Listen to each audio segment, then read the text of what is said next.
જર્જરિત બ્રિજ અને ધરાશય થવાની કેટલીય ઘટનાઓ બની છે। આજે જે બરોડા ખાતે જે ઘટના બની ત્યારબાદ જે તમે જોઈ શકો છો કે જે સાબરકાંઠાથી વિજાપુર જોડતો જે હાઈવે છે તે હાઈવે ઉપર જે બ્રિજ બનેલો છે, સાબરમતી નદી ઉપર જે બ્રિજ કેટલાય હાઈવે ઉપરના પોપડા વખૂટી થયા છે અને 2018માં પણ આ સંદેશ ગ્રાઉન્ડ રિપોર્ટમાં બતાવી ચૂક્યું છે અને આજે પણ હાલમાં જે પોપડા વખેટી ચૂક્યા લોકો અવર જવર કરતાં પણ મુશ્કેલી અનુભવી રહ્યા છે। આપણી સાથે સ્થાનિક વાહન ચાલક જોડાયા છે, તેમની સાથે ચર્ચા કરીશું। શું કહેશો, જે આ હાઈવે જે પોપડા વખૂટી રહ્યા છે અને કેટલી અવર જવરમાં મુશ્કેલી પડી રહી છે, ટૂંકો હાઈવે છે, જે બ્રિજ છે ટૂંકો છે, એ બાબતમાં લઈને શું કહેશો? જે તે દિવસે જ્યારે અહીંયા એક્સિડન્ટો થાય છે ત્યારે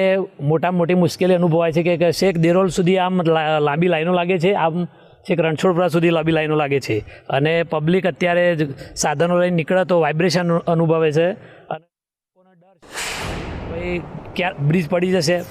જશે એવો ડર છે લોકો। અમને હવે વડોદરાની ઘટના પછી આજની તારીખમાં અમને પણ બીક લાગી રહી છે કે આ પ્લેટ અવારનવાર ખસી રહી છે અને જોતામાં એક્સિડન્ટો પણ થાય છે અને આ જે બમ્પ જેવું બની ગયું છે ચાલુ વચ્ચે બ્રિજ વચ્ચે,